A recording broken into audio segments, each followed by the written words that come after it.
three that remain, as those of you who have been here know, 20 minutes per side. If you are the appellant and you let me know how much time you wish to reserve, I will let you know when you get to that point in your argument, and then you can either keep going forward and use your rebuttal time or reserve less of it, or you can sit down and reserve what you have or keep what you've reserved. With that, the first case is Boyette versus BAC Home Loans. If counsel's ready. Yes, Your Honor. Please, the court. My name is Jack Hogewind. I represent the appellant Lonnie Boyette. We would respectfully request to reserve 3 minutes for rebuttal. Your Honors, this is an appeal from a final judgment in a residential foreclosure case. It was a non-jury trial, not a summary judgment. The judgment found the aggregate amount due to be $148,600. It was itemized in terms of components. At least 3 of the components in the final judgment, there was absolutely no evidence whatsoever at trial, either contested or not contested. There was a finding included in the aggregate amount due of $1,200 for attorney's fees. There was no, any testimony by any attorney at trial. There was no testimony by any expert witness at trial. The judgment itself awards $1,200 for attorney's fees based on 0 hours at $0 per hour. So there's an issue with the findings as well. There was also a component of $900 for property inspections. Once again, there was no testimony of any sort, contested, uncontested, oral, documentary, to support the fact or the claim that $900 in property inspection charges were incurred. These are relatively small items. A bigger problem is the judgment awarded $23,000 in interest. There was no testimony by anybody at trial with regard to accrued interest. There was no testimony with regard to the default date, that is the day that we would try to run interest from. It was a variable rate note with a ceiling of 9.5%, a basement of Let me interrupt you a second. Yes, sir. Does the notice of default letter to the homeowner contain a default date?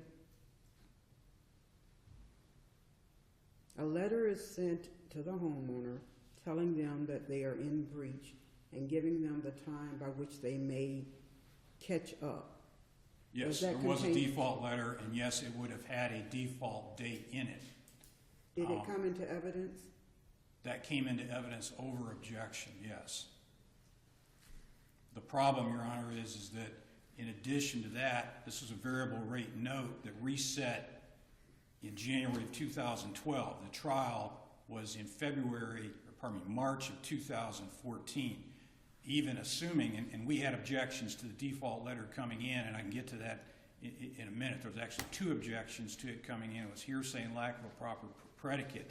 But even assuming that somehow that would establish the start date for the running of interest, there was no indication as to what it was of the reset date, which would be February of 2012. And this is where the basement on the variable note was 3 points under the stated rate.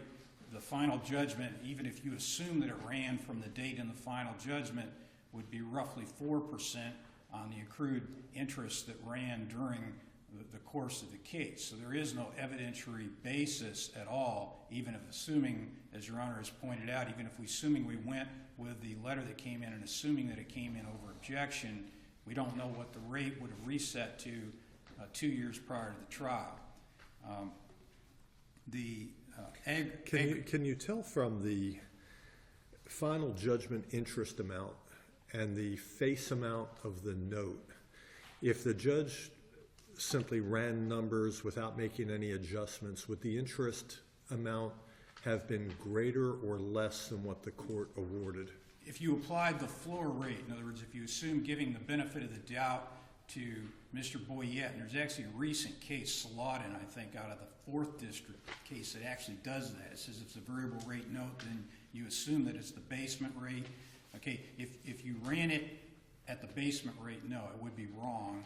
If you applied the basement rate running from 2012. If you look at the aggregate interest that was charged... Would the amount that the court awarded be too high or too low? Too high. Okay. Because the aggregate amount, Because if it was too low, then there'd be no prejudice. no prejudice, and it seems at that point your client would have had the burden to establish that's wrong, as opposed to, Judge, you can't just compute, you know, on a motion for rehearing, Judge, you've computed it using the base rate, and it's clear the rate is. And there was no suggestion or testimony that would have allowed that. There was nothing in the record to indicate that the judge computed it or that he assumed that it was the basement rate. There was nothing. But that's my question. If you take the base rate and multiply it out, you're saying it does not match the No, figure? it would not match the basement rate. It would match the 4.75% rate. The aggregate, the interest assessed in the judgment's $23,000, assuming the principal's $115,000, that'd be roughly 20% over a period of slightly under 5 years. On an average base with no compounding, it would come in maybe at 4.25%. The stated rate's 4.75, but the reset was in February of 2012. So, Did you make a specific objection to the lack of evidence to support the interest computation? no, Your Honor, we did not make a specific objection with regard to the interest computation. We did object in the context of a motion for involuntary dismissal at the end of the case that there was no proof of the amount due. And under Wolkoff, the way I read Wolkoff, it indicates that in terms of competent substantial evidence, it doesn't require a specific objection as to things that weren't admitted or weren't addressed. In Wolkoff, I think this Honorable Court makes that very clear, that it's a good idea to make an objection, but there always has to be competent substantial evidence in support of the various components in the final judgment, and that's what Wolkoff actually indicated. It looked to and said, well, we didn't have specific evidence of, I think, property inspection. I believe interest was also addressed in Wolkoff. Attorney's fees were also addressed. And the default letter, Your Honor, because I know Your Honor had said was there a date in it, the default letter was in evidence, I believe, as exhibit number 1, and I believe the default date on that was September the 8th. September the 8th, 2009. And I'm reading from page 91 of the hearing transcript. And it also appears that it came in without objection. Mrs. Evans states on page 91, I'd like to enter that as Exhibit 4. No objection is what the record is showing. Judge, Your Honor, the default notice is actually dated September 8, 2009, so it would not match the April date. It does reflect an amount due as the date during which payments were first not made. In other words, that's the allegation that when the payments were made, but we don't have any indication as to what happened after that point. In other words, and this was a case, Your Honor, where we also addressed the payment history, or really the lack of any payment history. There was no payment history in the conventional sense that was entered into evidence. The exhibit that is in there is, I believe, plaintiff's exhibit number 4, is not the usual payment history where we see a date, we see a payment, so much allocated to principal, so much allocated to interest, where we can even see a running of payments. What's in there is like a code where there's a bunch of null entries and codes. You cannot even tell specifically what is being said or what is being done. There was no attempt by the witness that was called by the plaintiff to decipher that or to interpret it. The number of 146, the aggregate amount in the judgment, is never mentioned in what they're calling a payment history. Attached to the back of a payment history is what purports to be an escrow balance sheet that has principal balances. That shows the principal balance is only $115,000 3 months before trial. So you have, that's the only thing in a documentary sense that even gives us some number, and it would be $30,000 off from the judgment figure, and again, that's 3 months before trial. There was no testimony by the witness that would have allowed us to interpret this, understand it, make any sense of it. And certainly all of those things under Wolkoff are the type of thing that can be brought up on a motion for involuntary dismissal or on appeal. just an utter lack of any sensible, competent evidence. The only evidence that they even tried to put in, the bank tried to put in to show the aggregate amount due, is to hand the witness a proposed final judgment. That was properly excluded on objection. They then handed the witness a summary that had been prepared shortly before trial and asked him to look at that. They did not offer that into evidence, and then they asked the witness to compare the summary, which was not introduced, with a proposed final judgment, which was not introduced, and then asked the witness if that refreshed his recollection on the amount that was due, and understanding in the context of the payment history that did not have the judgment amount. Over a timely objection, the witness was permitted to say the aggregate amount due is $148,000. So your point, I think, at trial was he doesn't have a knowledge to be refreshed. Exactly. In other words, a memory was being created shortly before trial. He was relying on business records that he purportedly reviewed. Right. A summary that was prepared. Yes. So it wasn't reviving his recollection. Exactly. It was the conduit for the hearsay documents that were not introduced. Yeah, and that's what Garrett versus Kirschman says. That's all it was. It was simply a conduit. It wasn't allowing him to remember something that he'd forgotten. He never knew it to begin with until the documents were created for the purpose. I would disagree with you in one point. He knew it, but he knew it because of hearsay. Exactly. Business records. That's a better way to put it. He knew it because of hearsay, and that's a classic Garrett versus Kirschman, the case I cited, where you can't do it that way. And that was the only evidence that came in as to the aggregate amount due of $148,000 during the trial was that particular oral testimony based on documents that there was a timely objection to. And based on that... But again, as to the lack of specificity, does the record reflect that you made an objection to the lack of specificity or the failure to break down those numbers below? I did not make a specific objection to the failure to break the numbers down, no, Your Honor. I do think, and again, I think Judge Silverman was on the panel that decided Walkoff, so I may be, obviously Your Honor's knowledge is much greater than it, but it appears that that's what Walkoff requires, and I may be misreading it, but that there has to be an evidentiary basis for it, and that if there is not an evidentiary basis for the components that give rise to the total amount due, that would be a failure to come forward with substantial and competent. Do you even have to get to the breakdown if the testimony reflects that he is testifying as to hearsay? I don't know that you do. I mean, you've objected to the quality of his testimony Right. because it's a hearsay basis. Yes. And so if you are correct on that, I guess the question becomes, at what point does the burden shift to you to bring in opposing evidence to show these numbers can't make sense? I don't think the burden would ever shift to us as the defendant to do that. It's their burden to show that, number one, the aggregate debt's there, and number two, to show... So your argument is that there's a lack of competence, substantial evidence to support it. I don't know that burden would ever shift to us. To come forward? Pardon me, Your Honor? At no point does the burden shift to you to come forward with some evidence? At no point, no, Your Honor. It's always, the burden's always on the plaintiff. It's always on the bank. They're the ones that need Once they've made a prima facie case, there is no shifting of a burden to come forward to refute a prima facie case. Your Honor, I don't believe that they ever proved a prima facie case at all. There was no there was no testimony from any attorney about attorney's fees. There was nobody that ever said that. Was there an objection to the lack of testimony from an expert as to what is a reasonable number of hours and a reasonable hourly rate, notwithstanding those zeros that are in the final judgment? There was never an objection because there was never opportunity. It wasn't like they tendered an affidavit and I should have objected and said, we object to an affidavit of attorney's fees coming in. They never tried to do it. It wasn't where the witness was asked, did you pay attorney's fees or did the bank pay attorney's fees? And I didn't object. Their question was never asked.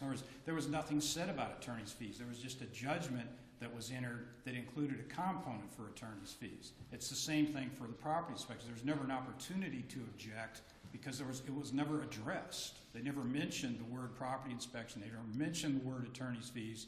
There would be no opportunity to object. Are you arguing that there's a requirement for an objection, or under Walkoff does it even matter? I don't think it matters. I'm responding to Judge Crenshaw's suggestion. My position under Walkoff, it doesn't matter, but in any event, responding to Your Honor's questions, there wouldn't have been an opportunity to interpose it, even if the court felt that I was wrong and that I had a duty to object to the various components. And again, I could be misreading Wolkoff, but it seems to say you look to the components. It may have been in a different context, but there is language in Wolkoff where there was no evidence as to this component, there was no evidence to that component, and that appeared to be a consideration of the court in that case.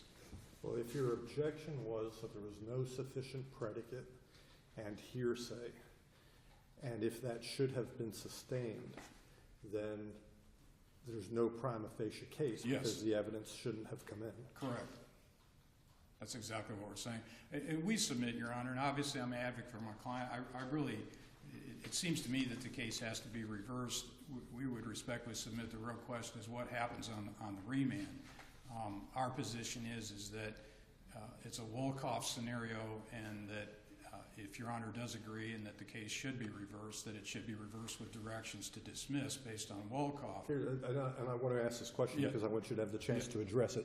It seems to me Wolkoff is distinguishable because in Wolkoff there was no evidence really even close to establishing what was needed to be established. Here, had the court sustained your objection, the plaintiff could have potentially done a better job presenting more evidence. So there's evidence in the record that supports the amount. It ends up being potentially improperly admitted evidence. That's not a Wolkoff situation. Well, and that's part of the, I guess, again, where Your Honor's knowledge is much greater. Wolkoff, and I've cited a couple cases, one is really as contrary authority on this subject by way of supplemental authority. Wolkoff has kind of been interpreted the way Your Honor is just indicating, that in that case there was no evidence, that there was a tendering of a proposed final judgment to the court, and the witness said, yeah, it seems accurate. But there's another passage in Wolkoff where it says the mortgage payment history records introduced through event were incomplete, out of date, and failed to reflect the current amount owed on the mortgage. These records do not support the dollar amounts contained in the final judgment. That part makes it look like in that case that there was payment records introduced. They were just out of date. And then the second facet of Well, it does seem that the records introduced in this case at least support the principal amount due and owing. Well, no, they're out of date because the only when you look at the payment history, assuming it comes in, the only date that you can even decipher from there is November 15, which shows a principal balance of $115,000. That's the only date you can find in the payment history is $115,000.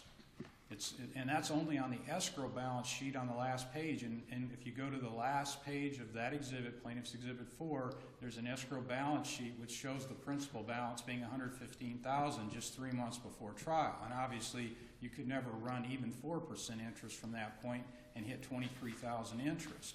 So they never put in or even tried to put in decent records. Well, both the judgment determines a principal amount of $115,697.24, and the payment history, the last page shows a principal balance of $115,697.24. As of November 15, which was only three months before trial. In other words, there's no way that you would accrue $23,000 in interest. Well, that's an issue on the interest. On the interest, yes. But there is evidence of a principal amount due and owing that seems to have been uncontested. On November 15, yes. Okay. And you're now going into your rebuttal time. Thank you, Your Honor, sir. Thank you.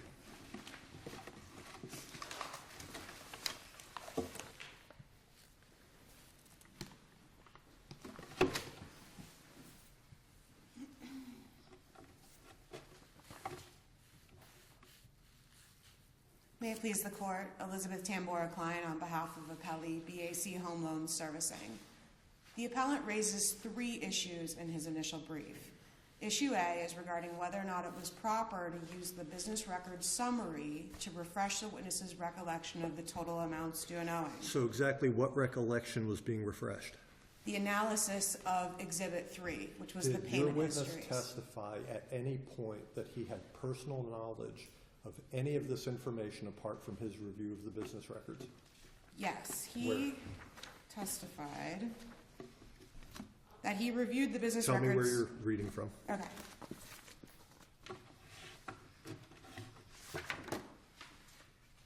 And the trial transcript's pretty short, so if you refer to the pages on the transcript or on the record, we have both. Does yours look like this? Is that 4 and 1? Yeah. No, but if you read the page in the box, that'll tell us what page. Okay, the page in the box is page 6. Give me just a second, okay? He testified that he reviewed the business records in this case. Question, did you have the opportunity to review all the business records in the defendant's case? Yes. Also on page 6. So he is testifying he is relying on business records. Yes. Does he ever testify that he has personal knowledge of anything related to this case apart from the business records? He testified that he reviewed the records of the prior servicer. Is that personal knowledge? That's particular knowledge of the records of the prior servicer. So it's not personal it's knowledge, it's not business personal. record knowledge. Yes. Okay, the case of SAS, which was cited in Walkoff, and I candidly don't remember if the parties addressed it in the briefs, you may have. Doesn't SAS and Walkoff both say very specifically that if a witness is relying on business records, the business records have to be introduced into evidence to support the testimony? The business records were introduced into evidence as Exhibit 3. They're the payment histories. Okay, so let's turn to that. Where on that business record does it establish the interest rate or some of the other charges that were imposed? Well, I am not a employee for the bank, and so I don't know how to read. Counsel, we were stuck with the record as you were. Understood. So how do we review what the trial court did unless there's some indication in the evidence supporting those numbers?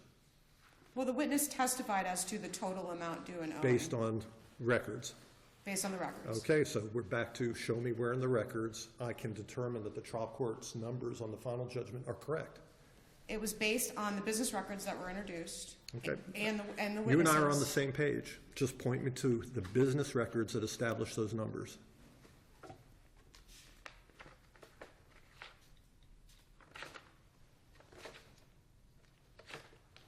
Well, we have these business records from the prior servicer. Okay, what page in the record are we on?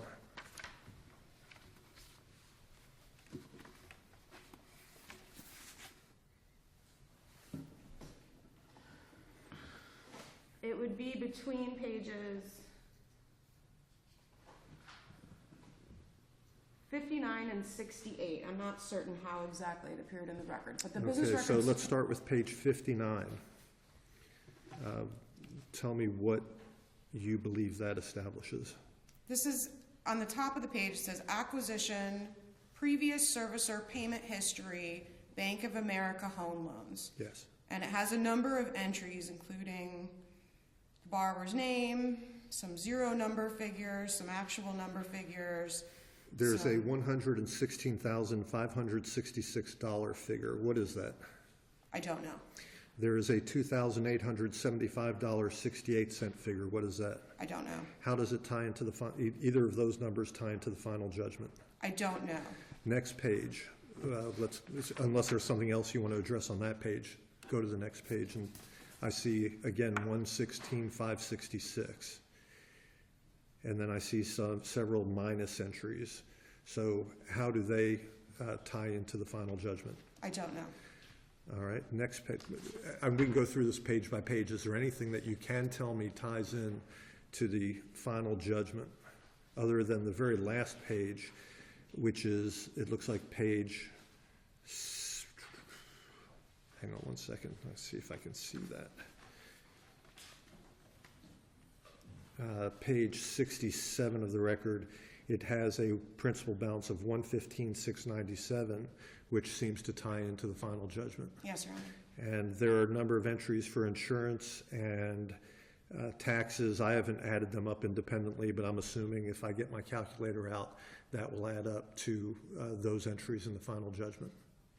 Do you know if they do or they don't? I wouldn't know, because his testimony was based on analysis of these records. He went through the records. But you agree then that his testimony is based on the business records? Yes. So if these business records do not establish all the amounts in the final judgment, why would we not reverse under Walkoff and SAS? Well, we also have the testimony of the witness as to the total amount due and owing. Which is, to the extent it's not supported by records and evidence, you would agree is then hearsay.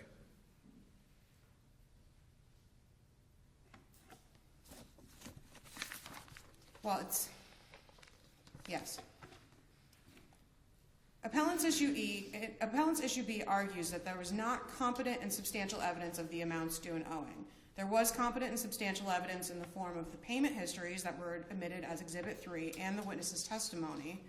Appellant relies on this court's decision in Wolkoff. In Wolkoff, as you mentioned, there was no evidence as to the total amount due.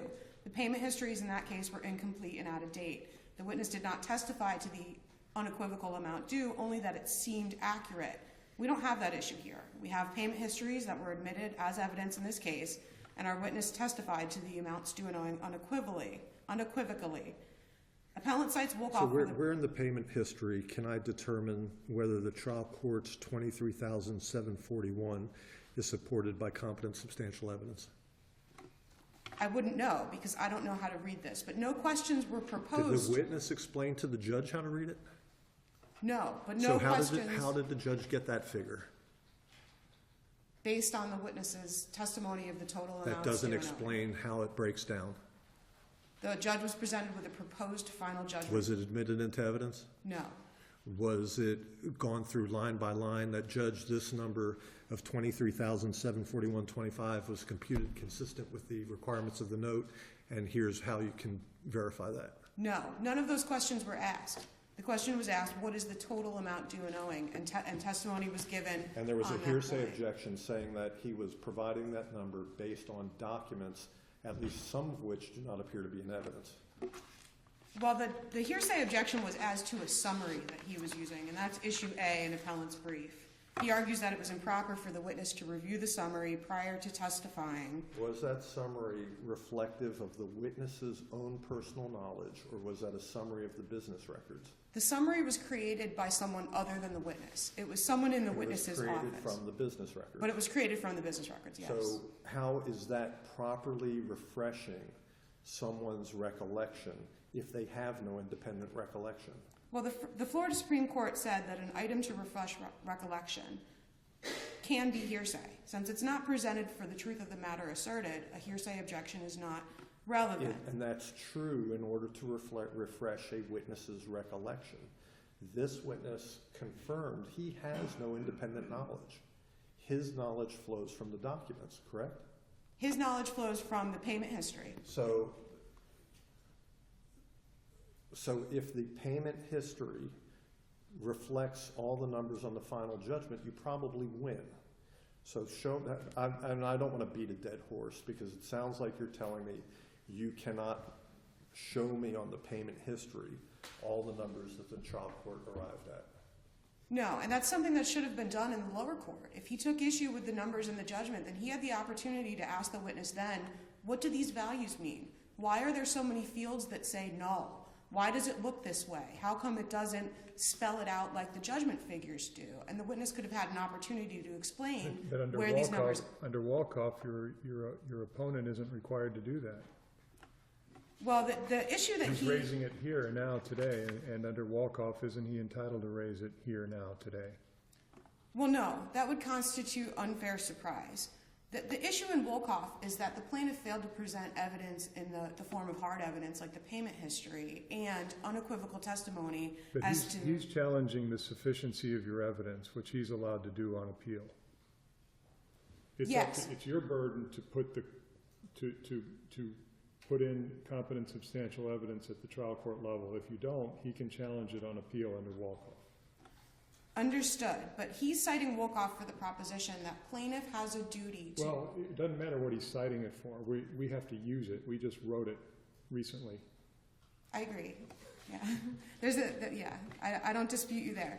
But he's citing it for the proposition that plaintiffs have a duty to itemize each of the numbers in the total amount in order to get judgment, even if it's an uncontested case. If there's no one on the other side, they need to itemize the amount of taxes, itemize the amount of insurance, and he's basing it on that language that was not part of the holding that said that the party failed to establish this amount and this amount and this amount. when in fact they failed to establish any amount because they did not provide the evidence. But that rule creates a slippery slope. I mean, can we just prove taxes that are due at that point, or do we need to prove taxes for each year? Well, how did the trial court come up with $1,200 in fees, $945 in property inspections, and $23,741 in interest? If the court would have put $17,000 in interest and $8,000 in attorney's fees, would we be in any different position, or would you just be saying, well, he got the final number, it doesn't matter how the breakdown works out? Well, those are numbers that were substantiated by the business records that were introduced as Exhibit 3. I don't know how to read them, and apparently opposing counsel didn't know either. But if he had questions about this So evidence, the trial judge knew how to read them, but nobody else could. I don't know that the trial judge would know how to read them either, but the witness was available. That's a perfect answer to make my point. If the judge would have put $8,000 in attorney's fees and reduced the interest by $8,000 more, or $7,500 more, whatever the number is, how do we determine that there's competent substantial evidence to support either of those numbers? Well, the competent and substantial evidence came from the payment histories That doesn't provide detail for all of the numbers. Well, the total amount doing. So you cannot explain to me how the court came up with $1,200 in fees and $20-some thousand in interest. No. And I cannot verify that from the business records that you suggest were admitted. Well, perhaps you could. Those figures may be contained in here if we had the witness. Isn't a lawyer's obligation on appeal to say there's no reversible error, there's no harm, no foul, no prejudice, and I'm giving you as many opportunities as I can to show me that, and you're telling me you can't make the numbers fit based on what's in the record? Other than the bottom line, the 148,000. I mean, we all understand that's in the record. I don't dispute that with you. But I can't figure out how the court got there or how the witness got there based on the testimony, the witness's own testimony, that he's relying on business records, some of which do not appear to be in the record. Well, the testimony was as to the total amounts due and owing. And the only objection that was against the testimony was that it was hearsay. But it's based on these business records, which are subject to the business record exception to hearsay. There was no questioning as to how each individual amount comprises the total.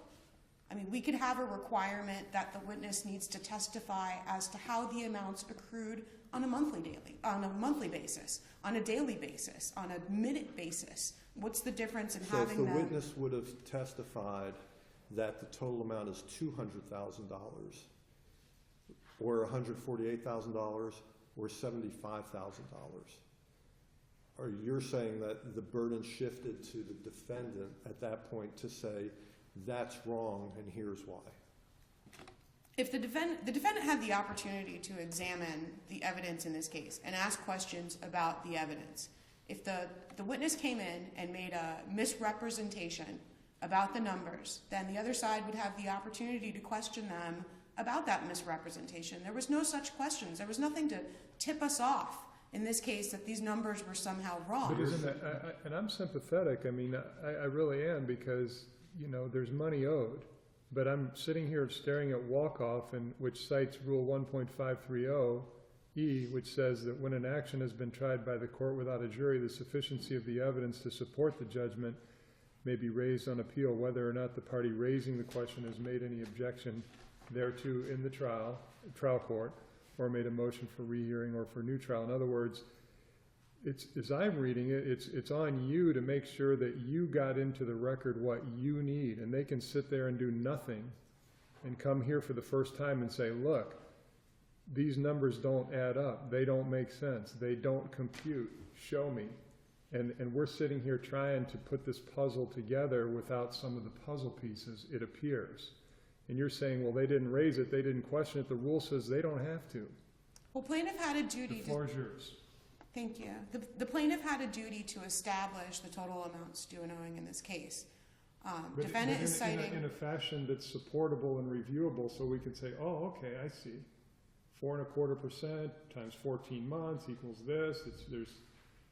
This court could set out a rule that there's specific questioning that a plaintiff has to use. They have to elicit individual testimony regarding the amounts due and owing year to date, the amounts due and owing month to month, the amounts due and owing day to day. But there's no specific requirement within the rules that you need to testify a certain way, that you need to ask magic words to arrive at that total number. The total number was presented. It was accepted without objection other than hearsay objection as to the summary, which, as I previously stated, was not presented for the truth of the matter asserted and is not subject to a hearsay objection. So he had an opportunity to ask about interest, to ask about insurance, to ask about the various figures that comprise the total. If the business records were confusing, he had an opportunity to ask about the business records. How do these records support the total? And he failed to do so. So it's essentially ambush on appeal. If plaintiff doesn't ask doesn't say the magic words below, then it opens it up on appeal to ask any question on any kind of scale. Is it that we need to prove the taxes as a whole, or do we need to prove the taxes for each individual year? Do we need to prove the interest as it accrues as a whole? Let's take your taxes argument. Is there anything in this record that correlates to the total tax amount that's in the final judgment? I think I don't think there's any dispute that your principal number, 116,566, is there, but there is still a gap. So tell me what is there in the documentary evidence that correlates not to the de minimis numbers, but to the larger numbers. Yes, Your Honor. That's The the taxes question. are a little bit easier to decipher. Okay. Where are they found in the documentary evidence?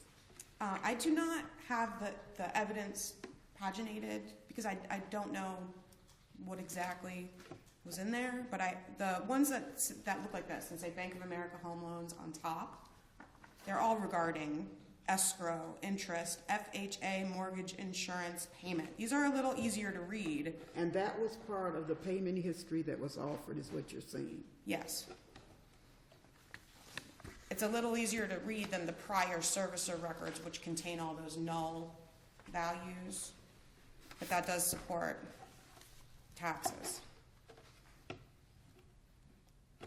All the values are supported in here to my knowledge, but I don't have the witness here to explain to you how this I'm payment not history talking about reads. explaining. Where are those raw numbers found in the documentary evidence that was offered? There's raw numbers on the one that's a little easier to read. FHA mortgage insurance payment. September of 09, October of 09, November of 09. Hazard insurance payment. County tax payment. Flood insurance payment.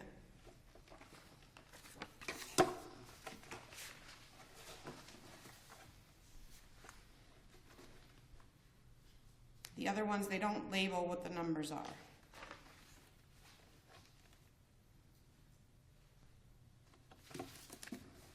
We don't have a Wolkoff issue here. And Wolkoff, they didn't have a complete payment history, and they didn't have testimony unequivocally as to the amounts due and owing. Defendant is attempting to put in a new rule that's a slippery slope, that you need to prove certain things. You need to say magic words below in order to have a firm judgment that will stand up on appeal.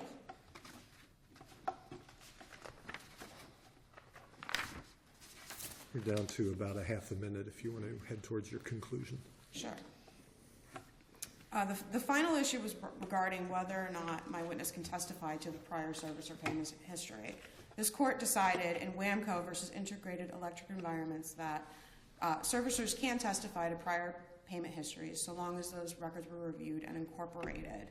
There's no issue in this case that the records were not reviewed or were not incorporated because there was numerous amounts of testimony regarding how they were reviewed and incorporated.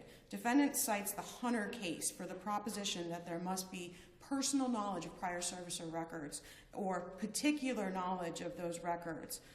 That's not the rule that's cited in WAMCO, although WAMCO is cited in Hunter. It's this court's duty to uphold its decision in WAMCO that prior servicer records are available to witnesses so long as the proper foundation is laid as to how those records were incorporated. Thank you. Thank you. Counsel?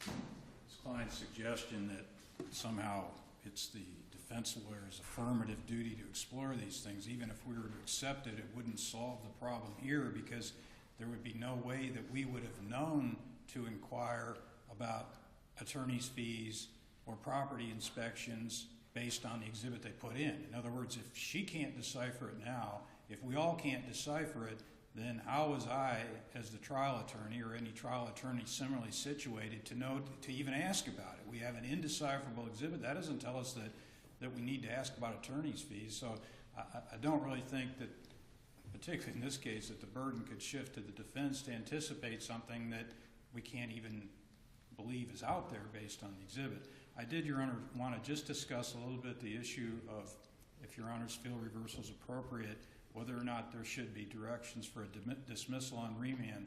The Burdishaw case, Your Honor, we feel sets up perhaps a balancing test. And I understand that, you know, we have the case in Wolkoff, and I also cited Beauchamp as really contrary authority. Beauchamp seems to say that no matter how sorry the evidence is, no matter how weak it is, if somehow the plaintiff, the bank, can slide in the amount due, no matter how woefully inadequate they got to that point, that's enough, and they avoid a dismissal and they get a redo on remand. I think that's what Beauchamp says. Burdishaw is a more recent case, and that seems to adopt a balancing test. In Burdishaw, they actually put into evidence a current statement of the amount due. It got in, and later the court ruled that it wasn't properly authenticated. But Burdishaw looked to the overall scheme of things, and in that case there was a 4-year, as in this case, a 4-year delay in the prosecution of the foreclosure case. There was a certain issue whether it should have gone down for lack of prosecution, and the court notes that, but did not ultimately rule that it should be dismissed on remand because of the lack of prosecution. It more suggested that due to the lack of overall due diligence by the bank, that they weren't entitled to a second chance on remand.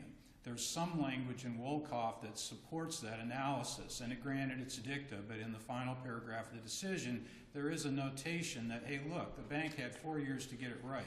They had 4 years to bring proper records before the court.